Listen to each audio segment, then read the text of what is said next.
Come to the point. I will discuss the chapters, the evolution and the fundamental of business. In the previous lecture, I have discussed the topic about the business, profession and employment. Now, we know the meaning of business, profession and employment. I have also discussed the topic about the features of business. Now, we also know what is the difference between the business, profession and employment. Business does not require any registration or does not any legal formality, where the profession required a special knowledge and skills, and employment is a contract basis. Now, we will discuss in this topic, I will discuss the features of profession and employment. Now, before going to the features of profession, first we know what is the meaning of profession. Professions means is the occupation in the which the professions required special knowledge and skills. मतलब आप लोगों को बताया गया था कि profession में एक स्पेशल नॉलेज और स्किल्स की जरूरत है, जो एक इंस्टीट्यूशन द्वारा आपको प्रमाणित किया जाता है कि आज यू हैव कंसिडर्ड और you have pass this amount degree from this institution. मतलब जब तक वो इंस्टीट्यूशन द्वारा आपको डिग्री नहीं दिया जा रहा as a registered form, you will not consider as a profession. तो प्रोफेशंस का एग्जाम्पल्स क्या है? We can take examples as a doctors, legal, lawyers, charter accountant.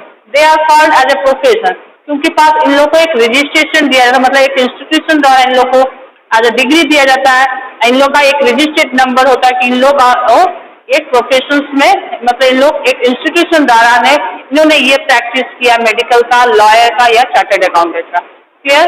Now come to the point. The main features of the profession means first, body of specialized knowledge and technique.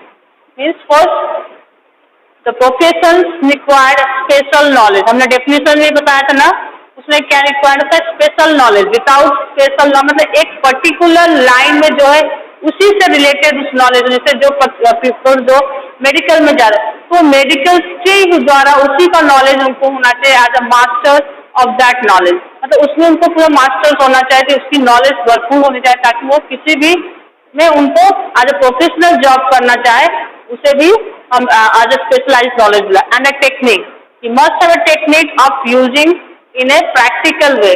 मतलब medicals में क्या होता है, हम लोग as theory part पढ़ने से, तो उसमें हम लोग एज अ टेक्निक में as a use in a practical way में भी हम लोग को सीखना जरूरी होता है. तो profession required special knowledge and technique. It is one of the most important features of the professions. Clear? Now the second point, formalize the method of acquiring training and experience. तो formalize मतलब हम लोग professions में कोई भी degree ले रहे हैं, उसमें हम लोग को ट्रेनिंग बहुत जरूरी है. Without training we cannot be, उसमें एक्सपीरियंस, अपने जो सीनियर से हम लोग को एक्सपीरियंस भी लेना पड़ता है, हमको उसके अंडर में वर्क करना पड़ता, तभी हम लोग को एज अ कंप्लीट प्रोफेशंस कहलाया जाएगा. ठीक है? उसको हम लोग the people who are making a professional job, he must be practiced under in his seniors. मतलब जो भी प्रोफेशन, सपोज डॉक्टर भी है, उनका भी 5 years का प्रैक्टिस होता है, लॉयर का भी प्रैक्टिस होता है. तो बिना डिग्री लेने के बाद उन लोग को प्रैक्टिस भी किया जाता है. तो that means the profession required training and experience. तो प्रोफेशन का एक ट्रेनिंग होना चाहिए और एक्सपीरियंस के साथ उनको तभी वो एज अ प्रोफेशन कहलाते हैं. क्लियर? नाउ लो रिस्क इन्वॉल्व. तो एज अ बिजनेस में हम लोग को होता है हाई रिस्क इन्वॉल्व होता है, लेकिन प्रोफेशन में लो रिस्क इन्वॉल्व, मतलब यहाँ पर हमारा लॉस का कोई ये नहीं रहता है. बिजनेस हम लोग का लॉस हो सकता है, लेकिन हमें प्रोफेशन में लॉस का बहुत ही कम चांस होता है, क्योंकि as a specialised knowledge, training, experience और उसके द्वारा हम उस वर्क को कर रहे हैं. कभी कल हो सकता है लॉस हो सकता है, लेकिन as compare to business profession involve low risk. मतलब प्रोफेशन हमारा बहुत लो रिस्क होता है और हमारा लो इन्वेस्टमेंट भी प्रोफेशन में एज कम्पेयर टू बिजनेस हमारा लो इन्वेस्टमेंट होता है. क्लियर? तो this is in third feature of the profession, that is the low risk involve. Now what is the code of conduct means the value of honesty, integrity and the morality. मतलब professions में हम लोग का ये 3 चीज होना बहुत जरूरी है. फर्स्ट में ऑनेस्टी, मतलब हमेशा फेथ होना चाहिए, अपने वर्क को एज ए ऑनेस्ट वे से करना चाहिए, उसमें हमें कभी कस्टमर को डिससेटिस्फाइड नहीं करना चाहिए. ऑनेस्टी बहुत जरूरी है. मॉरलिटी एंड परफेक्ट रहना चाहिए वो अपने वर्क्स पे, और इंटीग्रिटी मीन्स बोलने का इस तरह से तरीका ताकि वो कस्टमर को सेटिस्फाई कर सके। सपोज जैसे मेडिकल में ही है तो डॉक्टर्स को हमेशा ऐसे पेशेंट से ट्रीट करना चाहिए ताकि पेशेंट उससे उस वर्क से बहुत ही एंकरेज हो, वहाँ को अपनी बीमारी की लेके जाकर के डॉक्टर्स बहुत मॉरलिटी मतलब मॉरल बहुत ही प्रेम से अगर वर्ड्स यूज कर रहा है, मतलब बहुत अच्छे तरीके से बात कर रहा है, तो उससे पेशेंट्स को बहुत ही साहस मिलता है कि किसी भी रोग से लड़ने का।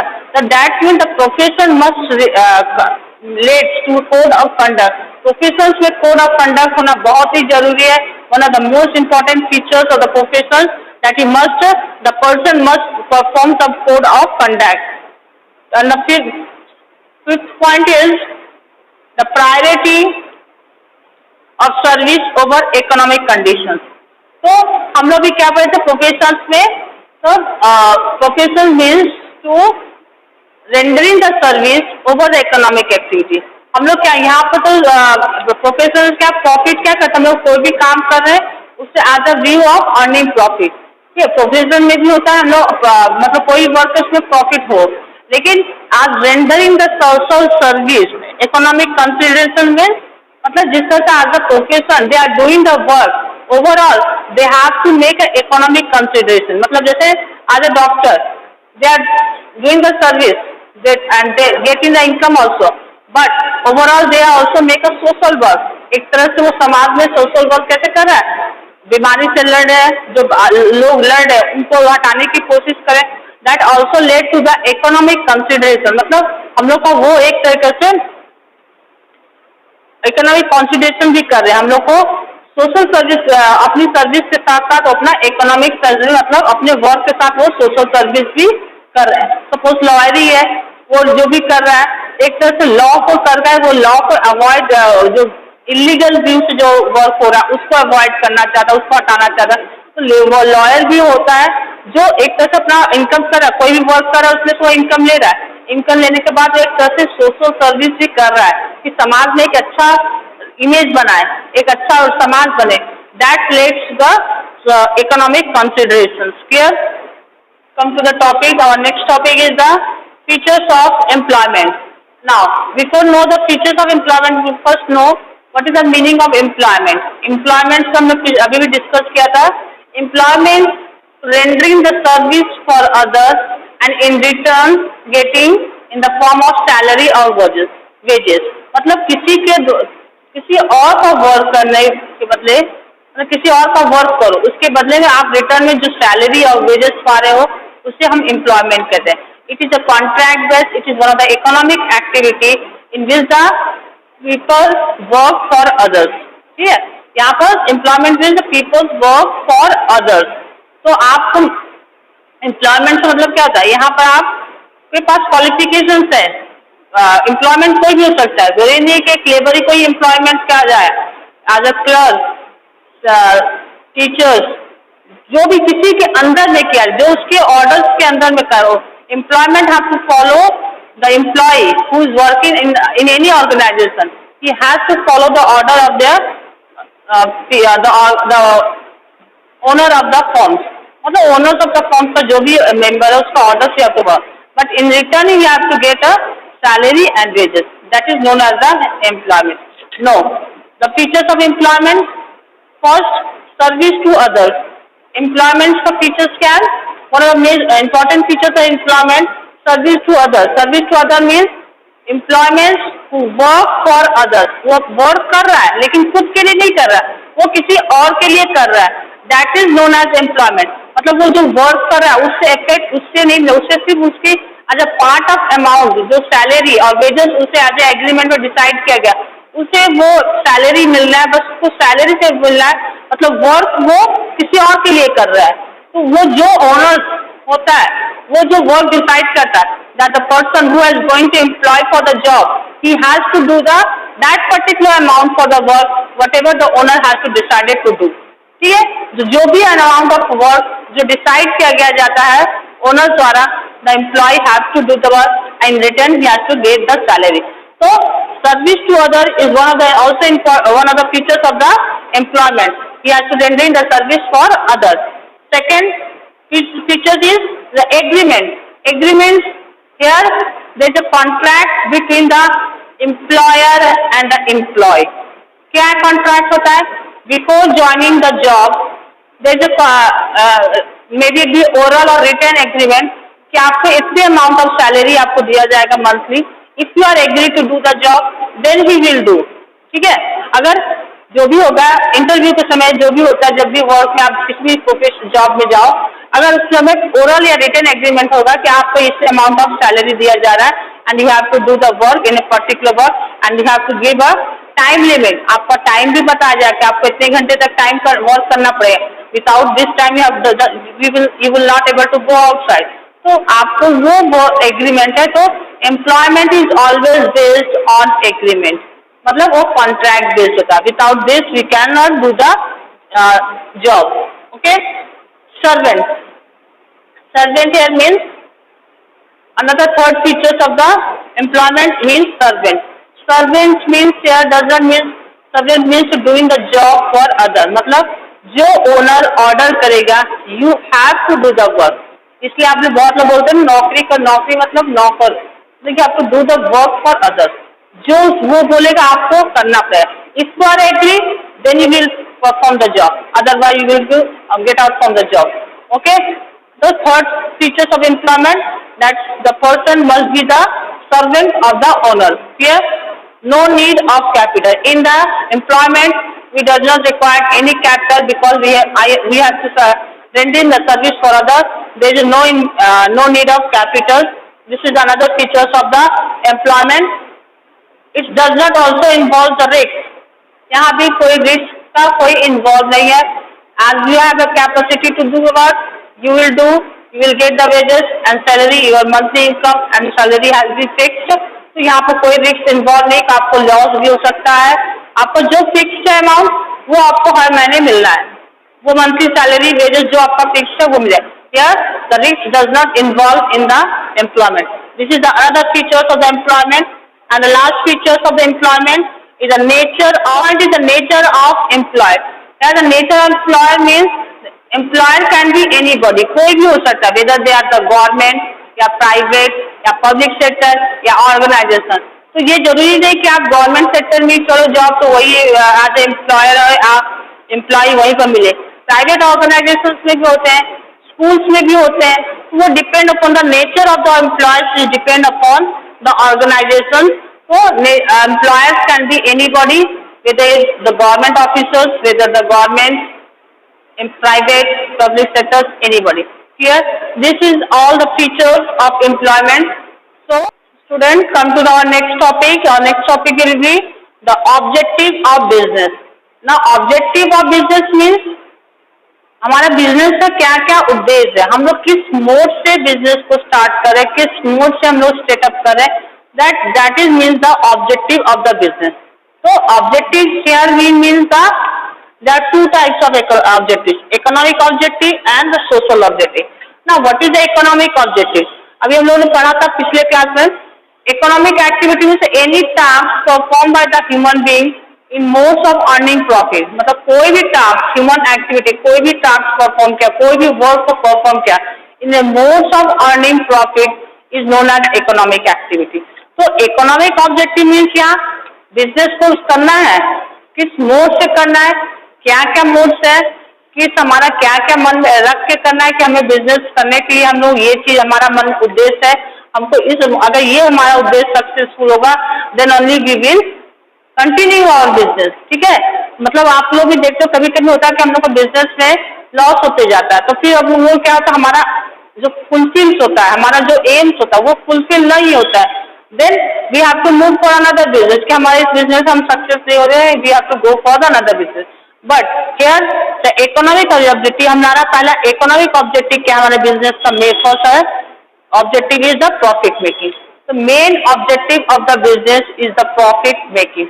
कोई भी बिजनेस स्टार्ट करना हो हमको first we have to make a profit. Without profit we will not do the business. सभी जानते हैं अगर हमको प्रॉफिट मिलने लगेगा तभी हम बिजनेस को एक्सपैंड करें, तभी हमारा बिजनेस स्टेबल रहेगा, उसको आगे बढ़ा सकते हैं, कंटिन्यू कर सकते हैं. तो profit is the one of the most important objective of the business. तो बिना प्रॉफिट हम लोग का कोई बिजनेस नहीं हो सकता। तो profit will be profit making. कोई भी बिजनेस ऑर्गेनाइजेशन है, हम लोग को प्रॉफिट होना बहुत जरूरी है। तो फर्स्ट को माइंड में बैठाना है कि हम लोग को कैसा प्रॉफिट लेना है, मैक्सिमम प्रॉफिट लेना है, मिनिमम लेना है या सफिशिएंट प्रॉफिट। तो वो ऑर्गेनाइजेशन पर डिपेंड होता है according to your capital investment कि हमारा capital as a amount of use of capital investment you will get more profit. मतलब लेकिन उसके ऊपर भी आपका डिपेंड होता है आपका प्रोडक्शन कैसा है, कस्टमर्स की नीड्स क्या, वो सबको सेटिस्फाई करना है। तो ओवरऑल ऑल द एक प्रॉफिट मेकिंग में आपका सब चीज आता है कि हमें किस तरह से प्रॉफिट अर्निंग करना है। तो one of the objective of the business is the profit making. Second objective is the creation of customer. Second उद्देश्य क्या होता है बिजनेस का कि हमको कितने से ज्यादा कस्टमर को अट्रैक्ट करें अपने प्रोडक्ट के लिए। मतलब अगर कोई प्रोडक्ट बना रहे हैं तो उसका अगर प्रोडक्ट सेल नहीं है, अगर कस्टमर हमारा प्रोडक्ट को ले नहीं रहा है तो हमारा फायदा नहीं है, प्रोडक्शन बनाने से कोई फायदा नहीं है। तो हमको प्रोडक्शन बनाने के लिए हम लोग को पहले बिजनेस का उद्देश्य हमको कस्टमर को अट्रैक्ट करना है बिजनेस उस प्रोडक्ट के लिए, ताकि ज्यादा से ज्यादा कस्टमर हमारे इस प्रोडक्ट को यूज करें, तभी तो हमको प्रॉफिट होगा, हमारी सेल होगी तभी तो हमको प्रॉफिट मिलेगी। तो second objective of business to have to create a customer, मतलब कस्टमर को हमारे अपने प्रोडक्ट के प्रति अट्रैक्ट करना। और ये क्रिएशन कस्टमर को कैसे अट्रैक्ट करोगे? By the through the advertising. अगर हम एडवर्टाइज अपने प्रोडक्ट का करेंगे, आज लोग सभी लोग जागरूक हो गए, सभी लोग जानते हैं कि नए नए प्रोडक्ट मार्केट में आ रहे हैं। अगर एडवर्टाइज द्वारा कस्टमर्स को उस प्रोडक्ट के बारे में जानकारी देंगे तो customers will know the aware of the product कि हाँ ये प्रोडक्ट हमारे मार्केट में आया तो इसको हमको लेना था, इसका टेस्ट है। और उसके टेस्ट भी क्वालिटी नीड्स सेटिस्फाई करोगे तभी हमारा कस्टमर्स बढ़ेंगे, सेल्स बढ़ेंगे तो प्रॉफिट होंगे। तो second objective of the business create a customer. Third is the innovation. Innovation means creating a new things. Innovation means creating a new thing, मतलब कोई भी नया चीज बनाना। तो आज तो तुम्हें सब लोग जानते हो कि अगर लेटेस्ट टेक्नोलॉजी यूज हो रहा है, कस्टमर को सभी चीज के बारे में जाने जा रहे हैं, ट्रेडिशन से आप लोग मॉडर्नाइजेशन में जा रहे हो। तो according to the new traditions customers need the organisation has to be change. मतलब जैसे जैसे कस्टमर्स की नीड्स और डिमांड बढ़ती है उसी तरह से हमें अपने बिजनेस ऑर्गेनाइजेशन को भी उसी न्यू मेथड से यूज करना चाहिए। जैसा कस्टमर्स का डिमांड हो उसी मेथड से हमको कोप अप करना चाहिए, तभी हमारा बिजनेस एक्सपैंड हो सकता है, हम प्रॉफिट मोटिव में आ सकते हैं, तभी हमारा बिजनेस में स्टेबिलिटी रहेगा, बिजनेस रनिंग रहेगा थॉरली विदाउट एनी लॉस। तो इनोवेशन मतलब हम लोग न्यू टेक्नोलॉजी को तुरंत अडेप्ट कर ले। जैसा भी कोई भी न्यू टेक्नोलॉजी आ रहा उसको नया चीज करना, उसको नई चीज को सीखना, that's mean the innovation. Innovation means creating a new things. Clear? These are the three economic objectives of the business. First is the profit making, second creation of customer, and the third is the innovation. Now, what are the social objective of the business? The social objective of the business is the high quality of goods at a fair price. Means high quality of goods at a fair.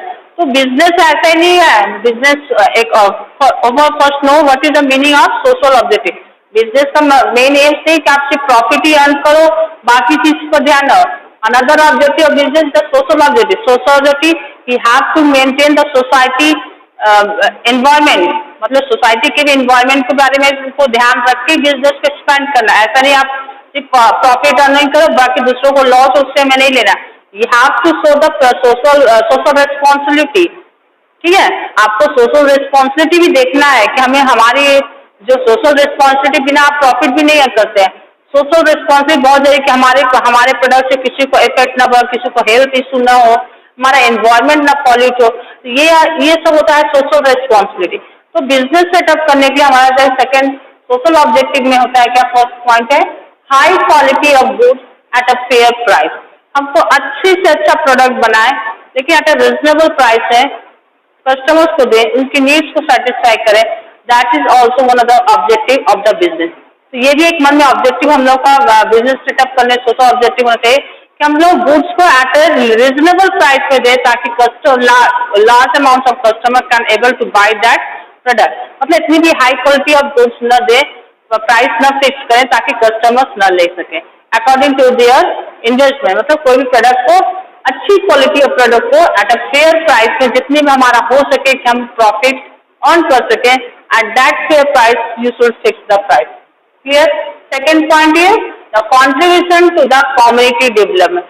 Community development means हम लोग को business इस जगह पर settle कर सके ताकि हम लोग लार्ज अमाउंट ऑफ कम्युनिटी मतलब पीपल्स को हेल्प कर सके। मतलब एक जगह पर ऐसा जहाँ मार्केट हो, एक ही मार्केट में हम लोग सब चीज पा सके।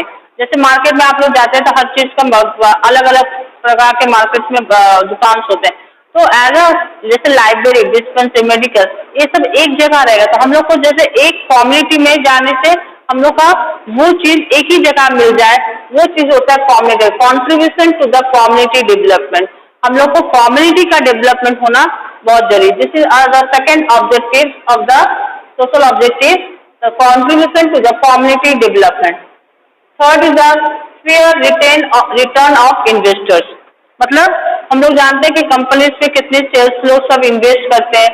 अब तो बहुत से ज्यादा लोग होंगे कि इन्वेस्टर्स बहुत है, तो कंपनीज को ऐसा होना चाहिए, बिजनेस को ऑर्गेनाइजेशन, कि हम लोग एज ए इन्वेस्टर को जो इन्वेस्ट करें उसको ऐसा फेयर रेट ऑफ रिटर्न, मतलब जो इंटरेस्ट हम लोग जो शेयर मार्केट में पैसा लगाए उसका at that amount of rate of interest must be given, कि ताकि उनको ये न लगे कि हमारा इन्वेस्टमेंट हमारा लॉस हो रहा है, कि हमने जो इन्वेस्टमेंट हमें लॉस है। So at that amount rate of interest must be given to the shareholder so that he can bear that my investment is not running in loss। ठीक है, उनका इन्वेस्टर्स के मन में ये हमेशा होता है हमें एक fair rate of return companies को रिटर्न देना चाहिए जो भी इन्वेस्टर्स को दिया जा रहा है। This is the third objective, social objective of the business. Fourth is the providing employment. Providing employment business organization से होना चाहिए कि हम large amount of employment provide करते हैं।